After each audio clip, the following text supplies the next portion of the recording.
السلام علیکم ورحمۃ اللہ وبرکاتہ۔ الحمد للہ نحمده ونستعینه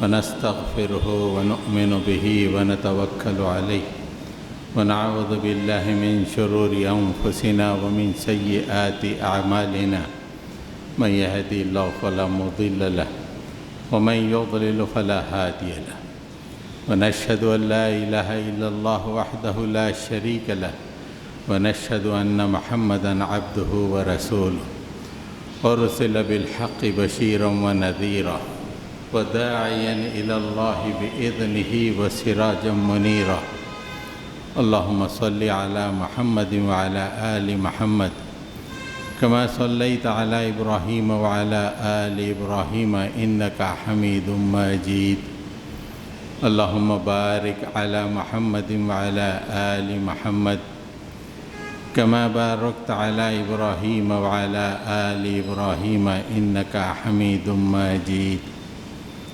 أما بعد۔ سامعین محترم، اس دنیا میں اللہ تعالیٰ نے الگ الگ قومیں بنائی، الگ الگ ملک بنائے۔ کچھ ملکوں کو اللہ تعالیٰ نے طاقتور بنایا، کچھ ملکوں کو کمزور بنایا۔ طاقتور ملک کمزور ملک پر قبضہ کر لیتے ہیں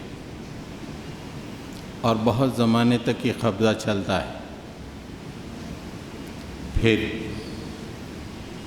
محکوم اور کمزور قوم کے اندر جذبہ حریت پیدا ہوتا ہے، آزادی کی تمنا پیدا ہوتی ہے۔ پھر وہ کمزور قوم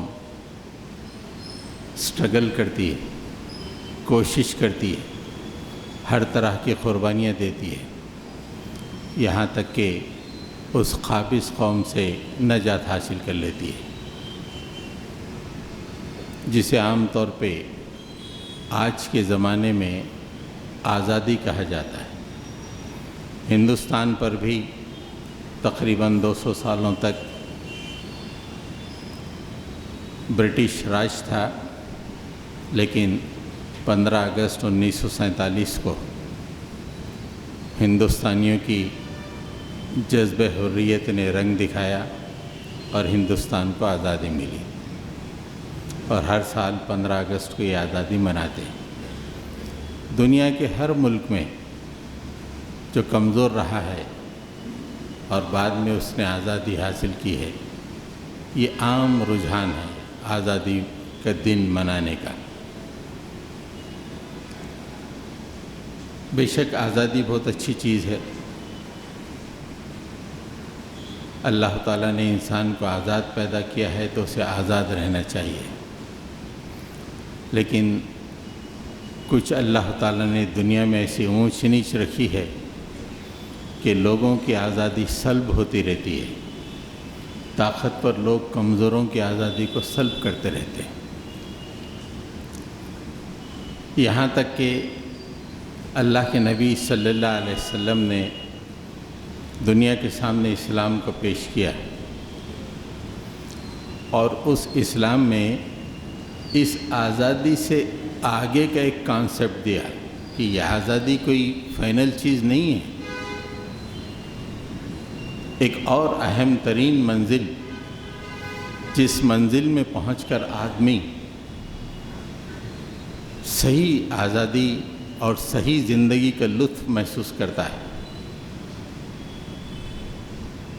وہ منزل ہے جس کو قرآن مجید میں فرمایا وَلَا خَوْفٌ عَلَيْهِمْ وَلَا هُمْ يَحْزَنُونَ، نہ کوئی خوف ہے نہ کوئی حزن و ملال ہے۔ ایسی زندگی دنیا میں بھی اسلام اس طرح کی زندگی دینا چاہتا ہے، مرنے کے بعد تو خوف و حزن کا سوال ہی پیدا نہیں ہوتا، لیکن جب تک دنیا میں آدمی زندگی گزارتا ہے اسلام اسے خوف و حزن سے آزاد کرتا ہے۔ جسے آج دنیا آزادی کہتی ہے، یہ کہنے کے لیے تو ہے، لیکن اس آزاد علاقے کے لوگ ایک خوف میں مبتلا ہیں، صبح خوف، شام خوف، کسی کو بھوک کا خوف، کسی کو کچھ کھو جانے کا خوف، کسی کو بیماری کا خوف، بہرحال طرح طرح کے خوف ہیں، کسی کو ظالم حکمراں کا خوف، طرح طرح کے خوف ہیں، لیکن پھر بھی ملک آزاد ہے۔ تو اس طرح کا خوف اور ملال رہنے کے باوجود بھی جو آزادی کے تصور ہے وہ پھیکا پڑ جاتا ہے۔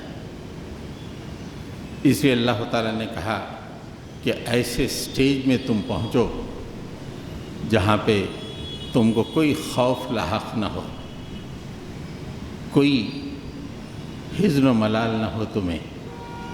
ایسے سٹیج میں جب پہنچو گے تو زندگی کا صحیح لطف ملے گا اور زندگی میں صحیح آزادی تمہیں حاصل ہوگی۔ تو اللہ کے نبی نے جو نظام دیا، یہ اللہ کے نبی صلی اللہ علیہ وسلم کی جو تعلیمات ہیں، وہ دراصل آدمی کو خوف سے آزاد کرنے والی، حزن و ملال سے آزاد کرنے والی تعلیمات ہیں۔ اگر ان تعلیمات پر آدمی عمل کرتا ہے تو واقعی ایک آزاد آدمی، جس کو نہ صبح کوئی خوف ہے نہ شام کوئی خوف، کوئی حزن و ملال نہیں ہے، ایسی زندگی گزارتا ہے۔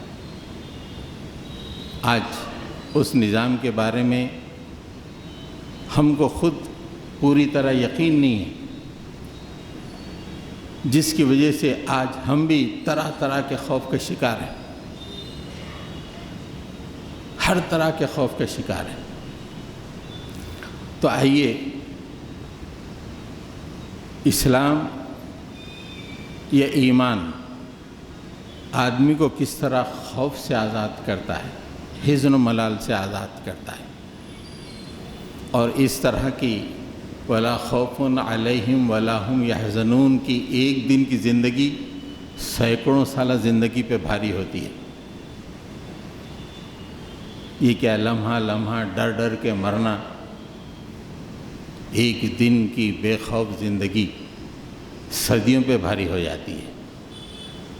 اور دنیا کی جو لوگ تاریخ بناتے ہیں وہ خوف و حزن سے آزاد لوگ ہوتے ہیں، ہر لمحہ ڈرنے والے، ہر چیز سے ڈرنے والے، دنیا میں کوئی صحیح کام انجام نہیں دے سکتے، کوئی انقلاب برپا نہیں کر سکتے۔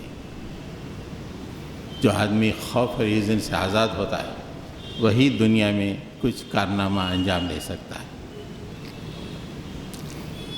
حضرت گرامی، خوف کہ مجھے نقصان ہو جائے گا، مجھے خطرہ لاحق ہے، یہ طرح طرح کے جو اندیشے ہیں جس کی وجہ سے آدمی پریشان رہتا ہے اسے خوف کہتے ہیں۔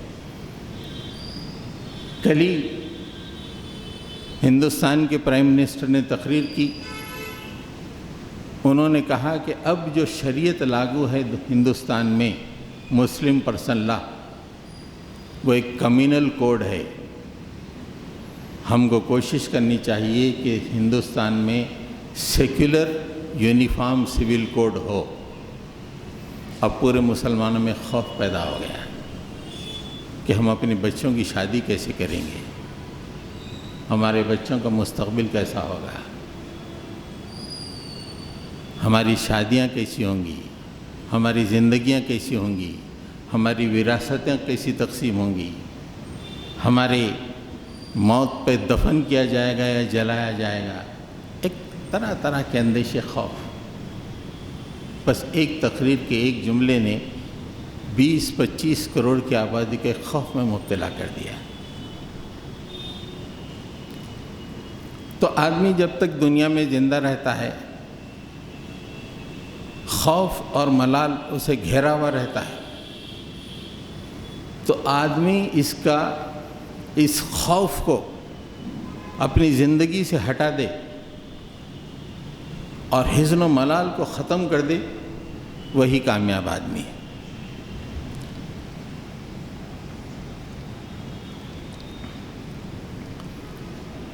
عام طور پہ آدمی کے اندر جو خوف پیدا ہوتا ہے،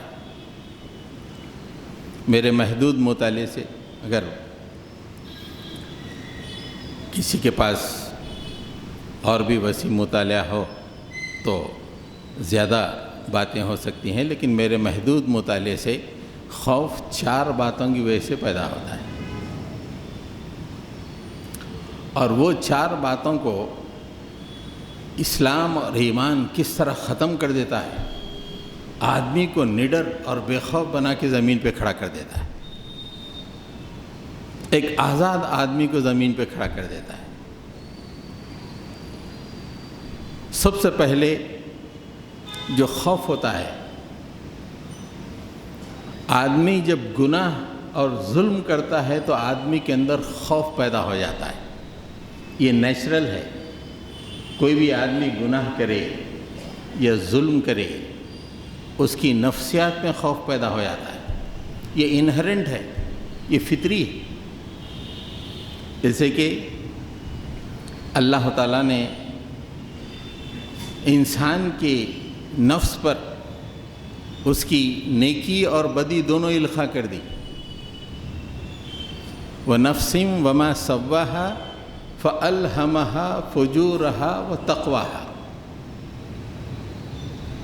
نفس انسانی کی قسم کہ اللہ تعالیٰ نے نفس انسانی پر اس کی نیکی اور برائی دونوں القاء کر دی۔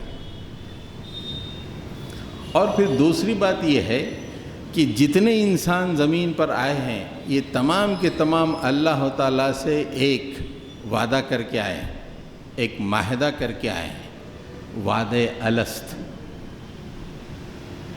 تو وہ وعدہ الست اللہ تعالیٰ انسانی نفس پہ القاء کر دیا ہے۔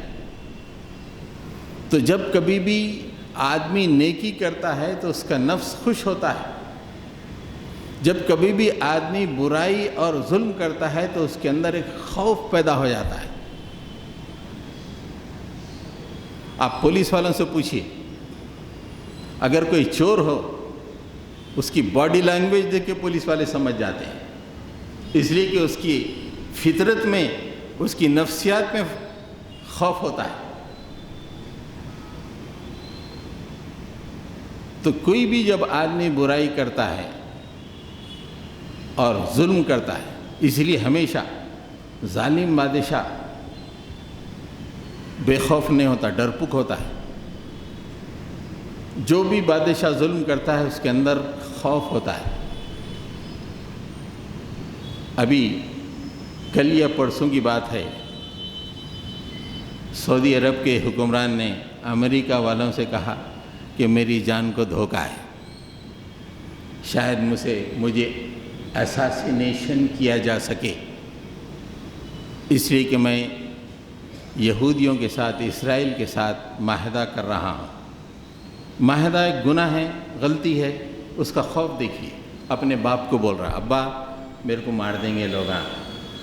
بہت وائرل ہو گئی یہ خبر کہ ابا میرے جان کا دھوکہ ہے، چانسز ہے کہ مجھے شاید اساسینیٹ کر دیں، میری قریبی لوگ ہی شاید مجھے اساسینیٹ کر دیں۔ یہ خوف، ایک خوف لگا ہوا رہتا ہے۔ وہی جو آدمی نیکی کرتا ہے اس کے ذہن میں کوئی خوف نہیں ہوتا۔ نماز کے موقع پہ جو آدمی مسجد میں ہوتا ہے ہر طرح کے خوف سے آزاد ہوتا ہے۔ نماز کے موقع پہ جو آدمی مسجد کے باہر ہوتا ہے اور نماز ترک کرتا ہے، اس کی نفسیات میں خوف پیدا ہو جاتا ہے۔ تو یہ انہرنٹ ہے آدمی کی زندگی میں۔ اللہ تعالیٰ نے ایک مقام پہ فرمایا، وَلَقَدْ أَرْسَلْنَا رُسُلَنَا بِالْبَيِّنَاتِ وَأَنزَلْنَا مَعَهُمُ الْكِتَابَ وَالْمِيزَانَ۔ اللہ تعالیٰ نے رسولوں کو بھیجا، کتابوں اور میزان کے ساتھ بھیجا، بینات کے ساتھ بھیجا۔ مفسرین کہتے کہ میزان کا مطلب یہ ہے کہ اللہ تعالیٰ ہر انسان کے دل میں وہ میزان رکھ دیا ہے اچھائی اور برائی کی۔ ہر آدمی کے، وہ کٹر کافر ہو یا مسلمان ہو، وہ چور ہو یا لفنگا ہو یا انتہائی شریف آدمی ہو، اس کے سینے میں اللہ تعالیٰ نے دل میں اس کے ایک میزان رکھ دیا ہے، اور وہ میزان جب آدمی گناہ کرتا ہے، ظلم کرتا ہے، تو اس پہ اس ظلم کی وجہ سے وہ میزان متاثر ہوتا ہے، جس کی وجہ سے آدمی کے اندر خوف کی نفسیات پیدا ہوتی ہے۔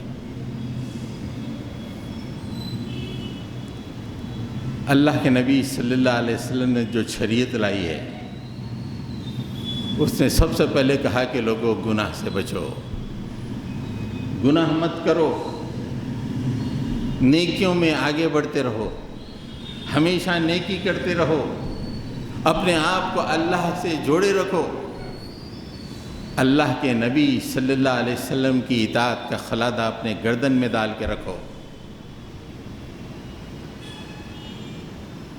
مومن جو اللہ کی خوشنودی چاہتا ہے وہ گناہوں سے دور رہتا ہے، فطری طور پہ وہ خوف سے آزاد ہو جاتا ہے، اس کے اندر کوئی خوف نہیں ہوتا۔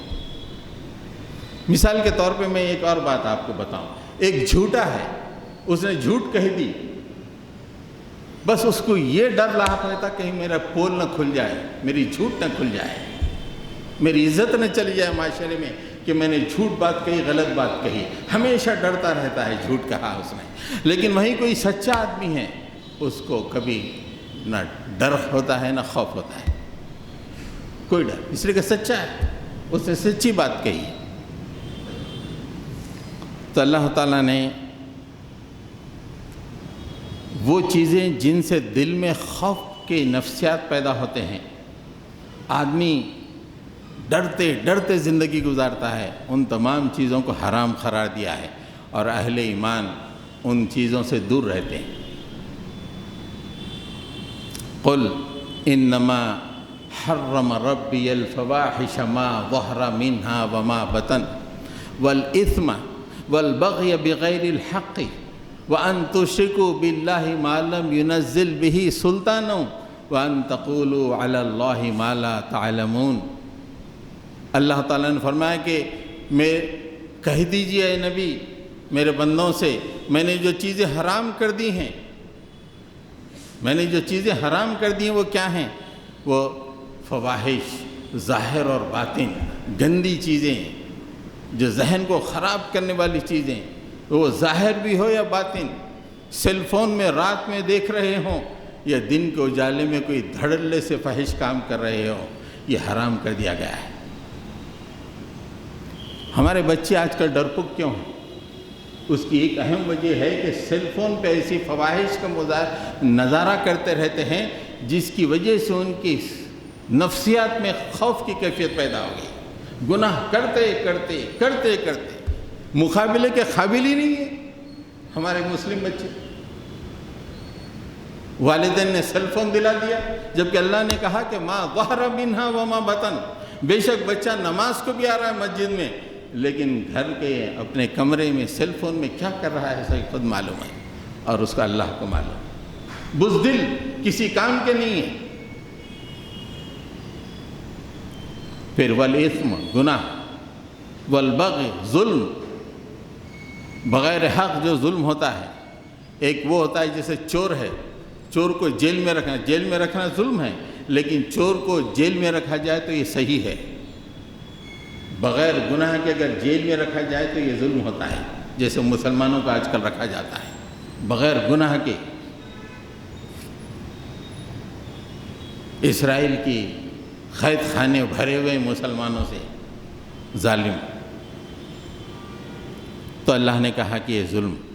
اور پھر اس کے بعد شرک، آدمی جب شرک کرتا ہے تو اس کی نفسیات میں ایسا خوف پیدا ہو جاتا ہے۔ موحد آدمی کہتا ہے کہ میرا ایک رب، بس اسی کو مانتا ہوں۔ مشرک کہتا ہے ارے اس کو مانے تو وہ ناراض ہو جائے گا، اس کو مانے تو اس کو ناراض ہو جائے گا، ایک خوف رہتا ہے۔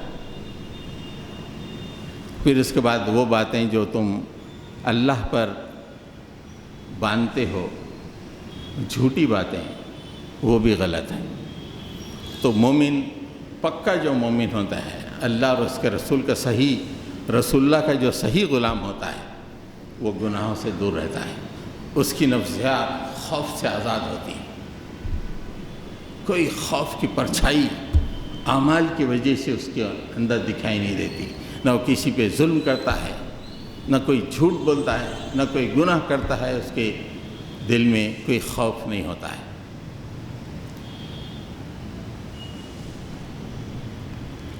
گناہوں کو حرام کر کے اللہ تعالیٰ نے اپنے ماننے والوں کو خوف سے آزاد کر دیا ہے۔ دوسری خوف کی وجہ اللہ تعالیٰ کی صحیح معرفت نہ ہونا۔ اللہ تعالیٰ کتنا عظیم ہے، اللہ تعالیٰ کی کیا صفات ہیں، اللہ تعالیٰ مشکل میں کیوں ڈالتا ہے، اللہ تعالیٰ راحتیں کیوں دیتا ہے، اس کا ادراک نہ ہونے کی وجہ سے آدمی ڈرتا رہتا ہے۔ اللہ تعالیٰ کا صحیح تصور نہیں ہے۔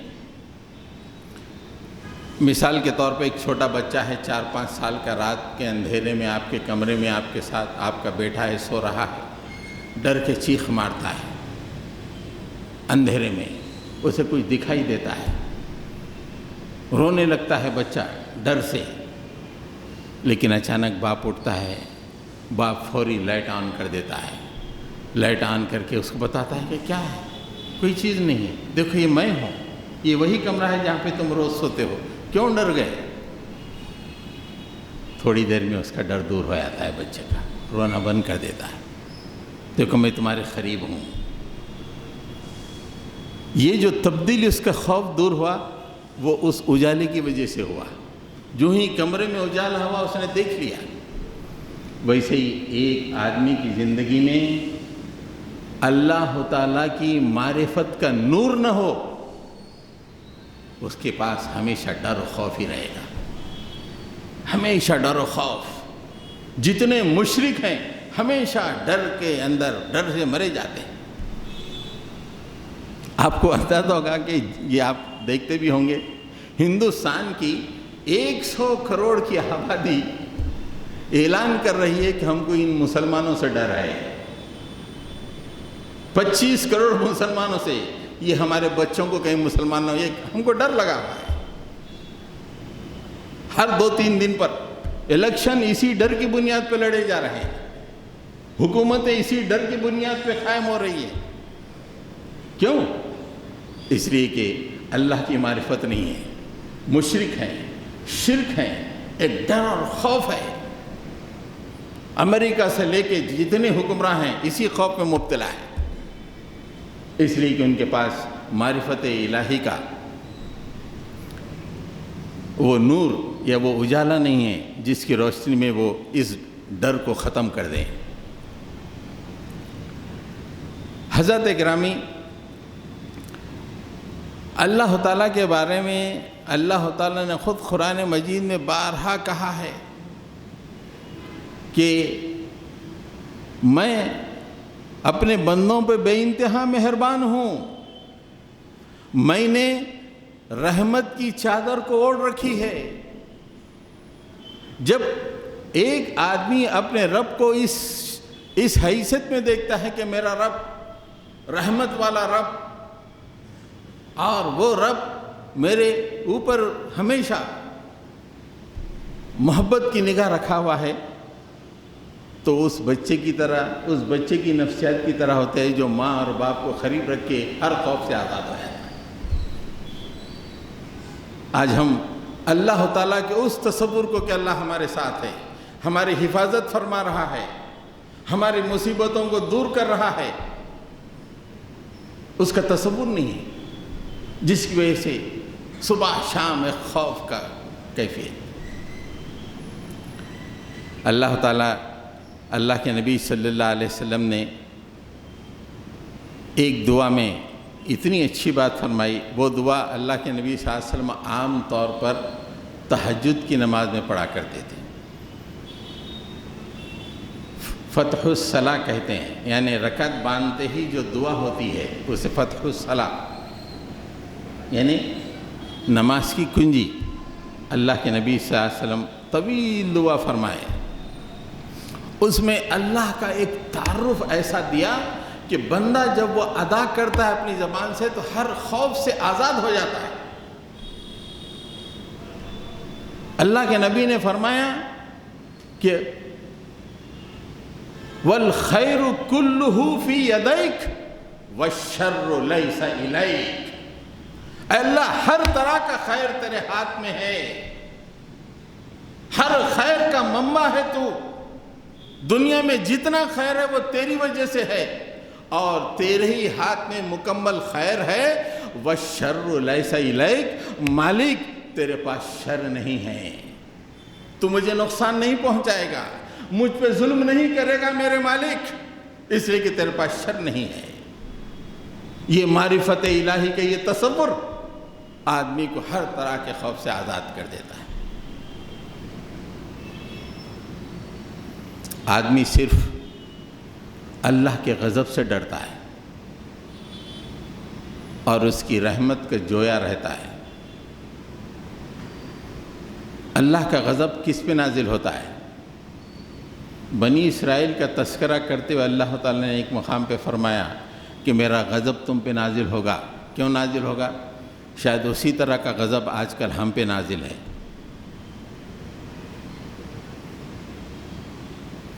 اللہ تعالیٰ نے وہاں پہ فرمایا وَكُلُوا مِن طَيِّبَاتِ مَا رَزَقْنَاكُمْ وَلَا تَدْخَوْا فِيهِ فَيَحِلَّ عَلَيْكُمْ غَضَبِي وَمَن يَحْلِلْ عَلَيْهِ غَضَبِي فَقَدْ هَوَىٰ۔ آیت کا آخری حصہ یہ کہتا ہے کہ جس پہ اللہ کا غضب نازل ہوا وہ برباد ہو گیا، وہ ہلاک ہو گیا۔ اور وہ غضب کس پہ نازل ہو رہا ہے؟ اللہ تعالیٰ نے فرمایا کہ کلو، کھاؤ جو بھی اچھی، کلو من طیبات ما رزقناکم، جو بھی ہے کھاؤ، جو طیبات آپ کو دیے گئے ہیں اسے کھاؤ۔ ولا تطغوا فیہ، ولا تطغوا فیہ میں جلالین شریف نے اس کی ایک مفہوم بیان فرمایا تفسیر میں۔ انہوں نے فرمایا کہ ولا تطغوا فیہ کہ معنی یہ ہے کہ بِأَن تَكْفُرُوا النِّعْمَةَ بِهِ، جو نعمتیں اللہ نے تم کو دی ہیں اس کی ناشکری مت کرو۔ وَلَا تَتْقَوْا فِي کا مطلب جو کھا رہے ہو، پی رہے ہو، اس سے بعد اللہ کی ناشکری نہ کرو۔ اگر یہ کرو گے تو تم پہ میرا غضب، فَيَحِلَّ عَلَيْكُمْ غَضَبِي، تم پہ میرا غضب نازل ہوگا۔ یہ کھانا جب انسانی جسم میں جا کر توانائی پیدا ہوتی ہے تو یہ توانائی اللہ کے لیے خرچ ہونی چاہیے۔ کھانا کھائے ہیں اور نماز کا وقت ہو چکا ہے، اذان ہو چکی ہے، چلنے کے لیے توانائی کی ضرورت پڑتی ہے، نماز میں رکوع و سجود کرنے کے لیے بھی توانائی کی ضرورت ہوتی ہے۔ جو کھانے سے تمہارے جسم میں توانائی پیدا ہوئی، اس توانائی کا استعمال کر کے مسجد کی طرف چلتے ہوئے جاؤ اور نماز ادا کرو، یہ شکر گزاری ہے۔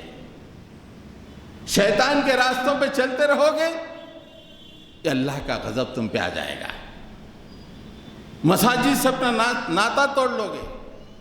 قرآن مجید پڑھنے کے لیے جو توانائی ہے، ہماری طیبات کھا کے وہ توانائی پیدا کرو۔ اللہ کے راستے میں جو تگ و دو کرنا ہے، جو کوششیں کرنا ہے، جس کے لیے جو توانائی چاہیے، وہ ہمارا رزق کھا کے تم اسے حاصل کرو اور ہمارے راستے میں دین کو غالب کرنے کے لیے تم کوشش کرو۔ اگر نہیں کرو گے تو تم پہ ہمارا غضب آ جائے گا۔ آ گیا۔ کیا دعوتیں ہیں، کیا کھا رہے ہیں، ٹیبل ناکافی ہو رہا ہے، شادی خانے فل، مساجد بالکل تنگ، چھوٹے مطلب وہاں پہ مصلی نہیں، جبکہ شادی خانے فل۔ اللہ کے دین کا کام کسی کے تصور میں نہیں ہے کرنا۔ اللہ نے فرمایا کہ جس پہ میرا غضب نازل ہوگا وہ برباد ہو گیا، ہلاک ہو گیا، دنیا و آخرت دونوں مقامات پر۔ پھر اللہ نے کہا کہ اگر اس طرح کا کوئی کام ہو گیا ہے تو اللہ نے وہ ڈر مٹا دیا، گناہ گار کا ڈر مٹا دیا۔ اس کے بعد کی آیت ہے انی لغفار لمن تاب وآمن وعمل صالحا ثم اهتدى۔ اگر اس طرح کے غلط کام کر کے میرے غضب کو تم پر نازل کرنا تم نے لاگو کر لیا ہے تو تم ایک کام کرو، میں بہت گناہوں کو معاف کرنے والا ہوں، تم توبہ کرو، ایمان لاؤ، عمل صالح کرو اور ہدایت کے راستے پہ چلو، میں بے انتہا گناہوں کو معاف کر دوں گا۔ یہ خوف میں کیوں جی رہے ہو تم ہمارے کہ اللہ کا غضب نازل ہوگا؟ توبہ کرو۔ حضرت گرمی ایک اور مقام پہ اللہ تعالیٰ نے فرمایا اپنی رحمت کے بارے میں، اللہ تعالیٰ رحمت کس پہ نازل کرتا ہے؟ وہ بھی بنی اسرائیل کے تذکرے میں اللہ تعالیٰ نے فرمایا رحمتی وسعت کل شیء، میری رحمت ہر چیز پر چھائی ہوئی ہے، ہر چیز پر میری رحمت چھائی ہوئی ہے۔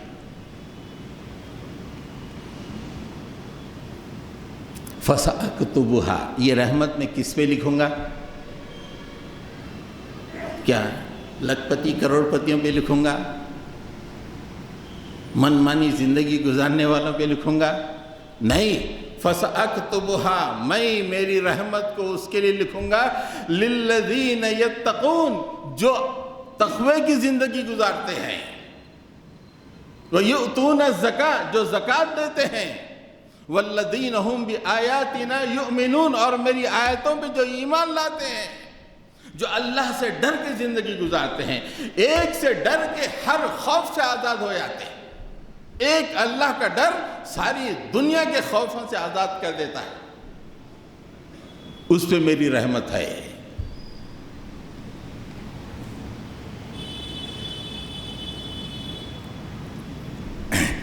اس طرح اللہ کے غضب سے بچنے کا طریقہ اللہ نے بتا دیا۔ کیوں ڈر رہے ہو میرے غضب سے؟ گناہ ہو گیا، کوئی بات نہیں، توبہ کرو۔ پھر کہا کہ میری رحمت حاصل کرو، تقوی اختیار کرو۔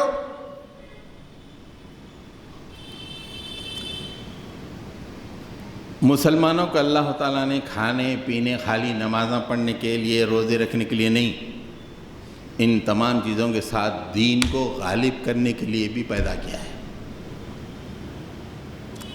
جو مسلمان کے ذہن میں تصور نہیں ہے، اسے آخرت میں معلوم ہو جائے گا کہ وہ کتنی غلطی کیا ہے۔ اللہ کے نبی کی پوری زندگی، صحابہ کی پوری زندگی اسی میں گزری۔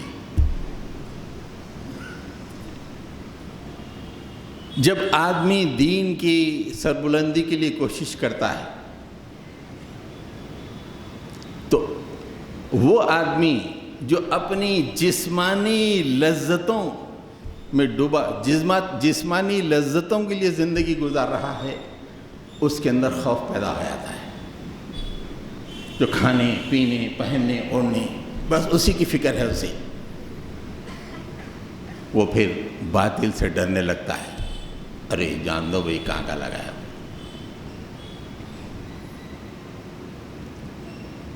کھانے پینے میں اپن جو دسترخوانے سجا رہے ہیں ولیمے کے، حیرت ہے، اقامت دین بولنے والوں کے دسترخوان بھی ایسی بن گئے ہیں آج کل۔ اقامت دین کو قائم کرنا بول رہے ہیں تقریروں میں، جا کے دسترخوان دیکھو فرشتے تھوک رہے ہیں۔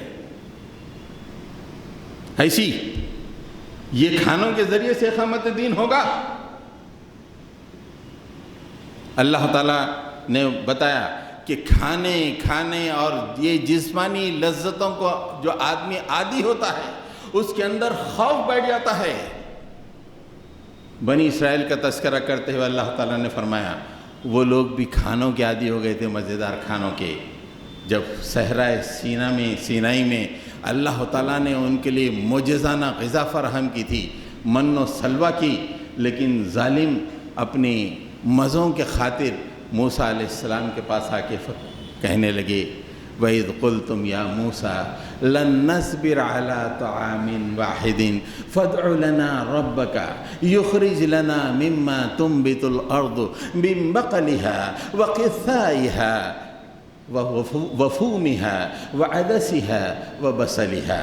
اے موسیٰ، ایک طرح کا کھانا، اللہ کی کیا نعمت ہے، اس صحرا میں اللہ پرندے بھیج رہا ہے، اللہ وہاں پہ پتوں پر ایک ایسی غذا بھیج رہا ہے آسمان سے، صبح صبح گر رہی ہے۔ موسیٰ یہ ایک طرح کے کھانے ہیں، ہم کو پلاٹراں ہونا، ہم کو مندیاں اور بریانیاں ہونا، موسیٰ ایک طرح کا کھانا یہ برداشت نہیں ہو رہا، ہم صبر نہیں کر رہے ہیں۔ موسیٰ تو اپنے رب سے دعا کر، ہمارے لیے ترکاریاں ہونا، ہمارے لیے ککڑیاں ہونا، ہمارے لیے گیہوں ہونا، ہمارے لیے مسور کی دال اور پیاز ہونا، اس کے لیے دعا کر موسیٰ۔ ہمارے لیے پورا جسم صرف سینسول پلیجرز کے لیے استعمال ہو رہا ہے، صرف کھانے کے لیے۔ خوف کا کیا عالم ہوتا ہے دیکھیں اس میں۔ کچھ دن کے بعد حضرت موسیٰ نے ان سے کہا، یا قوم ادخلوا الارض المقدسۃ التی کتب اللہ لکم ولا ترتدوا علی ادبارکم فتنقلبوا خاسرین۔ اے میری قوم، یہ سامنے جو ارض مقدس ہے اس میں داخل ہو جاؤ، جو ہی تم داخل ہو جاؤ گے تم چھا جاؤ گے، زمین تمہاری ہو جائے گی۔ پلاٹروں کے عادی ہیں، دعوتوں کے عادی ہیں، مختلف قسم کے دسترخوانوں پہ انواع و اقسام کی غذاؤں کے عادی ہیں۔ کہنے لگے، یا موسیٰ، قالوا یا موسیٰ ان فیہا قوما جبارین وَإِنَّا لَن نَّدْخُلَهَا حَتَّى يَخْرُجُوا مِنْهَا فَإِن يَخْرُجُوا مِنْهَا فَإِنَّا دَاخِلُونَ۔ اے موسیٰ، وہاں پہ تو بڑے طاقتور لوگ موجود ہیں، ہم وہاں پہ داخل نہیں ہو سکتے۔ موسیٰ پہلے ان کو وہاں سے نکالو، پھر ہم جائیں گے۔ کیا بزدلی ہے، کیا خوف ہے۔ موسیٰ کے لوگوں نے، کچھ ساتھیوں نے پریشر ڈالا، کہہ رہے چلو بس کچھ نہیں کرنا، خالی داخل ہو جانا، یہ زمین تمہاری ہوگی۔ لیکن ڈر کا یہ عالم سے کھا پی کے فربا ہے نا، اور بس حالات غلط بھی ہیں تو بس تصور یہ کہ وہی کھانے ہونا، وہی کھانے، پیاز ہونا، لہسن ہونا، ککڑی ہونا، ساگ ہونا۔ جب پریشر بڑھا تو انہوں نے یہی کہا، قالوا یا موسیٰ اِنَّا لَن نَّدْخُلَهَا أَبَدًا مَا دَامُوا فِيهَا فَاذْهَبْ أَنْتَ وَرَبُّكَ فَقَاتِلَا إِنَّا هَاهُنَا قَاعِدُونَ۔ اے موسیٰ، وہ ظالم، وہ جب تک وہاں پہ طاقتور لوگ ہیں رہیں گے، ہم ہرگز وہاں پہ داخل ہو نہیں سکتے۔ ایک کام کرو، تمہارا خدا جا کے لڑ لو، ہم یہیں بیٹھتے ہیں، جب وہ خالی ہو جائیں گے ہم آ جائیں گے۔ جب یہ ہمارے پلاٹراں کیا کر رہے ہیں؟ دین کا کام جان دو بھائی۔ کئی کو آج کل بی جے پی کی حکومت ہے نا، کیا خوف بٹھا دیے ہیں دین کی سربلندی کا تصور، اس لیے کہ کھانے پینے، ہمارے دسترخوان، ہر چیز، جسم کی لذت، اقامت دین کا تصور بولتے رہتے چلتے، جسے کہ خوف ہے، خوف۔ اس راستے میں ایک قدم بھی چلیں گے تو زندگی مشکل ہو جائے گی، دوبھر ہو جائے گی۔ حضرت کرام، یہ آخری بات، چونکہ میں 5 منٹ لیٹ شروع کیا، بارش بھی ہو رہی تھی، آپ لوگ بھی لیٹ آئے، 5 منٹ اور لے لوں گا وقت۔ آخری اہم ترین بات ہے، حزن تو انشاءاللہ کبھی بعد میں بولیں گے، صرف خوف سے آزاد کی بات ہے۔ چوتھی بات جو خوف سے آزاد کرتی ہے آدمی کو، وہ یہ ہے کہ آدمی جب خوف دلانے والے خیال کو قبول کرتا ہے تو خوف زدہ ہوتا ہے، خوف دلانے والے خیال کو پھینک دیتا ہے تو بے خوف ہو جاتا ہے۔ ایک خوف دلانے والا خیال ہوتا ہے، اس کو ایکسیپٹ کر لیا تو ڈر جاتا ہے، اس کو ایکسیپٹ نہیں کرا نہیں ڈرتا۔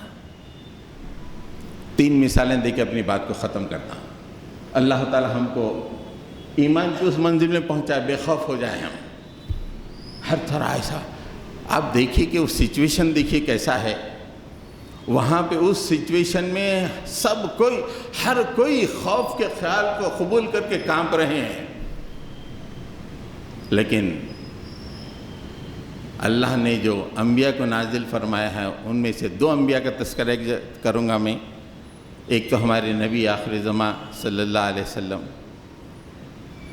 انہوں نے ڈر کے خیال کو قبول نہیں کیا۔ اب ہجرت فرما رہے تھے، غار سور میں آپ حضرت ابو بکر کے ساتھ قیام فرمائے، 3 دن تک آپ قیام فرمائے۔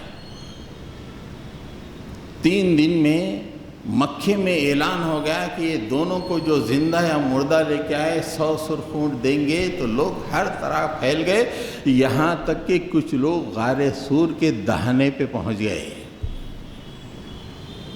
حضرت ابو بکر بیٹھے ہوئے ہیں اور اللہ کے رسول آپ کی مانڈی پہ سر رکھے لیٹے ہوئے ہیں۔ جب حضرت ابو بکر نے ان کے قدموں کو دیکھا، ایک جسم میں جھرجھری پیدا ہوئی، جس کا اللہ کے نبی نے محسوس کیا۔ پوچھے کہ ابو بکر کیا بات ہے؟ اللہ کے نبی دشمن آ گیا ہے، دہانے پہ پہنچ گیا ہے، وہ ذرا جھک جائے گا ہم دونوں پکڑے جائیں گے۔ اللہ کے نبی، یہ ڈر کے خیال کو اللہ کے نبی نے قبول نہیں کیا۔ ما ظنک یا ابو بکر باثنین اللہ ثالثہما، اے ابو بکر ان 2 کے بارے میں تیرا کیا خیال ہے جس کے ساتھ تیسرا اللہ ہے؟ اس ڈر کے خیال کو اللہ کے نبی نے قبول نہیں کیا، جس کی وجہ سے حضرت ابو بکر کے ایمان بھی تازہ ہو گیا، وہ بھی نڈر ہو گئے، بے خوف ہو گئے۔ آدمی جب خوف کے خیال کو قبول کرتا ہے تو ڈر جاتا ہے۔ حضرت موسیٰ علیہ السلام نے اپنی قوم یعنی مسلمانوں کو لے کر ملک مصر سے نکل گئے باہر۔ فرعون کو معلوم ہوا تو بڑا غضبناک ہوا، وداؤٹ مائی پرمیشن چلے گئے؟ ہاں، ایسا کیسا؟ بولا پوری فوج آؤ، جتنے بیوروکریٹس ہیں پورے کے پورے چلو، مسلمان ہم کو غضبناک کر دیا، ان کا پیچھا کریں گے۔ مسلمان چلے رات میں، اور تھوڑی دیر کے بعد فرعون بھی پیچھے سے آ گیا،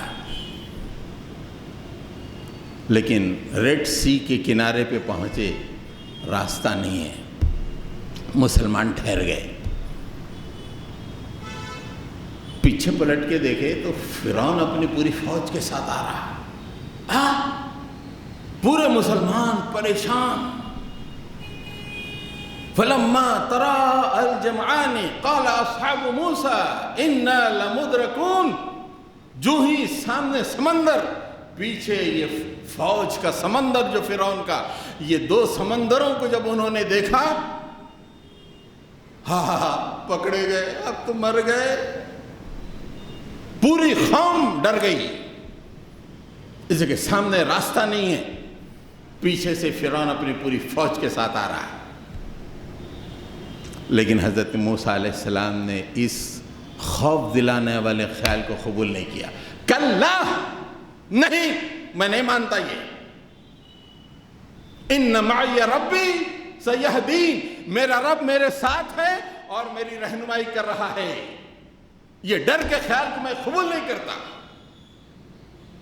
پوری قوم ڈر کے کانپ رہی ہے، اس لیے کہ اس نے اس ڈر کے خیال کو قبول کر لیا ہے۔ ایک موسیٰ علیہ السلام ہیں، بولے نہیں، کلا، ہرگز نہیں، میرے ساتھ تو میرا رب ہے، وہ میری ہدایت فرمانے والا ہے، میری رہنمائی کرنے والا ہے۔ آخری صحابہ کرام جنگ احد کے دوسرے دن اللہ کے نبی صلی اللہ علیہ وسلم نے کہا کہ دشمن کا پیچھا کرنا چاہیے، کوچ کرنا چاہیے، تو جا کر ایک جگہ پڑاؤ کیے۔ مدینے میں آج کل جو یہ ٹریولر والے ہیں وہ مقام پہ لے آ کے سائٹ سینگ بھی کرواتے ہیں، آج کل دیکھتے واہ واہ بول کے آئے تھے، خالی وہاں کا پانی پی کے، جیسے پیٹ میں درد کم ہوتا، بی پی کم ہوتا بول کے پانی پی کے آئے تھے۔ لیکن وہ جو واقعہ ہے ایمان افروز، تو وہاں پہ کسی نے آ کے کہا تم لوگ یہاں پہ تو بیٹھے ہو، تم معلوم ہے کہ بہت بڑا لشکر ہے جو تمہارا مقابلے میں وہاں پہ ویٹ کر رہا ہے، کسی بھی لمحے تم پہ حملہ کر کے ختم کر دے گا۔ صحابہ کرام نے اس ڈرانے والے خیال کو مسترد کر دیا، قبول ہی نہیں کیا۔ الذین قال لهم الناس ان الناس قد جمعوا لكم فاخشوهم، ارے لوگوں نے کہا ان سے کہ تمہارے لیے ایک بڑی فوج وہاں پہ تیار ہے، اس سے ڈرو۔ اللہ تعالیٰ کہتا ہے کہ فزادہم اللہ ایمانا وقالوا حسبنا اللہ ونعم الوکیل۔ اس ڈرانے والے خبر کو صحابہ نے مسترد کر دیا، بل ہمارے لیے تو ہمارا اللہ وکیل ہے، کارساز ہے۔ اللہ نے کہا کہ ان کے ایمان اور بڑھ گئے۔ تو ایمان والوں کی قسمت، کتنے قسمت والے ایمان والے، ایمان کی اس منزل میں جب ایمان والا پہنچتا ہے تو ڈر دلانے والے خبریں بھی بیکار ہو جاتی ہیں اس کے سامنے، کوئی بات نہیں۔ آج ہم ڈرانے والی خبروں کو ایسے ایکسیپٹ کر رہے ہیں، بی پی بڑھ جا رہا، فوری دواخانہ چلے آ رہے ہیں، کیوں؟ یہ ڈرانے والے خبروں کو ایکسیپٹ کر لے رہے ہیں۔ تو حضرات گرامی، آزادی سے بہتر جو منزل ہے، ولا خوف علیہم ولا ہم یحزنون، نہ خوف ہے نہ ملال ہے۔ میں نے آج دونوں باتیں لینا چاہ رہا تھا لیکن لمبا ہو گیا۔ خالی خوف پہ میں نے بتایا کہ خوف پہ جو ہے 4 طرح کے خوف ہیں۔ ایک تو اللہ کا صحیح تعارف یا اس کے صحیح تعارف نہ ہونے کی وجہ سے آدمی ڈر جاتا ہے۔ دوسرا گناہ اور ظلم کرنے سے آدمی ڈر جاتا ہے۔ تیسرا کھا پی کے مست رہنا، صرف جسمانی لذتوں کے لیے جینے والا ہمیشہ ڈر کے مرتے رہتا ہے۔ چوتھا ڈرانے والے خیال کو، ڈرانے والی خبر کو جب آدمی قبول کرتا ہے تو ڈر جاتا ہے۔ اس کو جو مسرت کرتا ہے تو زمین پہ آزاد بن کے کھڑا ہوا ہے، آنے دو کونے دیکھیں گے۔ غزہ میں وہی ہو رہا ہے، وہ ٹنلوں میں وہی ہو رہا ہے، اتنی بڑی بڑی طاقتیں، ارے کوئی بات نہیں، اللہ تو ہمارے ساتھ ہے۔ وآخر دعوانا الحمدللہ رب العالمین۔